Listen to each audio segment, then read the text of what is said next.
नमस्कार, आप मुझे देख रहे हैं MNS न्यूज लाइव पर। खबरों की शुरुआत करें इससे पहले एक नजर आज की हेडलाइंस पर।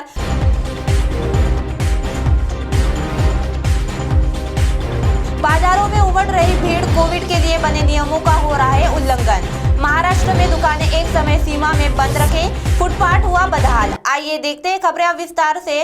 बाजारों में उमड़ रही भीड़, कोविड के लिए बने नियमों का हो रहा उल्लंघन। प्रशासन की ओर से बार बार चेतावनी दिए जाने के बाद भी बाजार की भीड़ बरकरार दिखती रही। रविवार को शहर के साप्ताहिक बाजार में भी खरीदारी के लिए नागरिकों की भारी भीड़ उमड़ी थी। कोविड संक्रमितों की संख्या मार्च में तेजी से बढ़ रही है, इसके साथ ही मृत्यु की संख्या भी बढ़ रही है। संक्रमण रोकने के लिए शनिवार और रविवार बाजार बंद रखने की अपील की गई थी, लेकिन होली के बाद नए नियम लागू किए गए हैं। शनिवार और रविवार को पुनः बाजार में भीड़ उमड़ने लगी है। सक्करधरा के बुधवार बाजार में बुधवार और रविवार की खरीदारी के लिए भीड़ लगती है। ऐसी ही स्थिति शहर के अन्य क्षेत्रों में रही। बाजार में अनेक जन मास्क का उपयोग नहीं करते हैं। बाजार में खरीदारी के दौरान सुरक्षित दूरी नहीं रखी जाती है। इसमें कुछ के मुंह में मास्क भी नहीं लगा रहता है। बाजार में कुछ महिलाएं अपने साथ छोटे बच्चों को भी लेकर पहुंचती है, इससे खतरा और बढ़ जाता है। साप्ताहिक बाजार में उमड़ने वाली भीड़ के मद्देनजर मनपा के उपद्रव शोध पथक और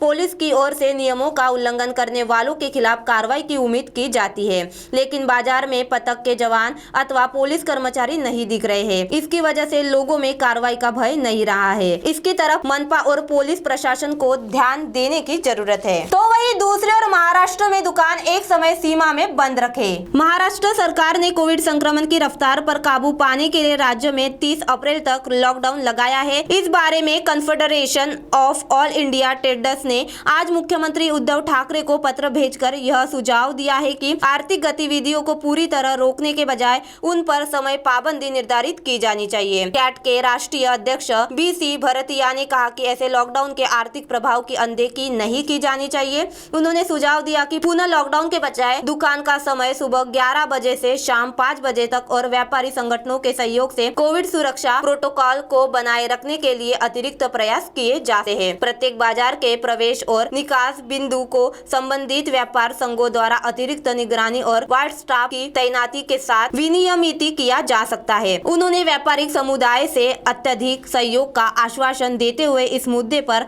महाराष्ट्र के CM उद्धव ठाकरे और अन्य वरिष्ठ अधिकारियों के साथ एक बैठक की मांग की है। तो वही तीसरी ओर फुटपाथ हुआ बदहाल। नागपुर महाराज बाग रोड के फुटपाथ की स्थिति बेहद खस्ता हाल हो चुकी है। एक तरफ फुटपाथ पर अतिक्रमण का साया है तो दूसरी तरफ फुटपाथ को खोदकर उसी हालत में छोड़ दिया गया है। ऐसे में पैदल चलने वाले लोग फुटपाथ की जगह सड़क पर चलते हैं, इससे खतरा बढ़ रहा है। खोदे हुए फुटपाथ के गट्टू सड़क पर पड़े होने से दुर्घटना होने की आशंका बनी रहती है। अब आप हमारे चैनल को ऐप पर भी देख सकते हैं। प्ले स्टोर में जाकर MNS हिंदी लिखें और ऐप डाउनलोड करें। साथ ही साथ आप हमारे फेसबुक पेज को भी लाइक कर सकते हैं और उन पर भी खबरें देख सकते हैं। लिंक ट्विटर, हाइक, इंस्टाग्राम पर भी आप हमारी खबरें देख सकते हैं। आप हमारे चैनल को यूट्यूब पर भी देख सकते हैं और इस यूट्यूब पर सब्सक्राइब करना ना भूले। अब फिलहाल वक्त चला है एक ब्रेक का। ब्रेक से लौटने के बाद देखते हैं देश और दुनिया की तमाम कुछ खास खबर। धन्यवाद।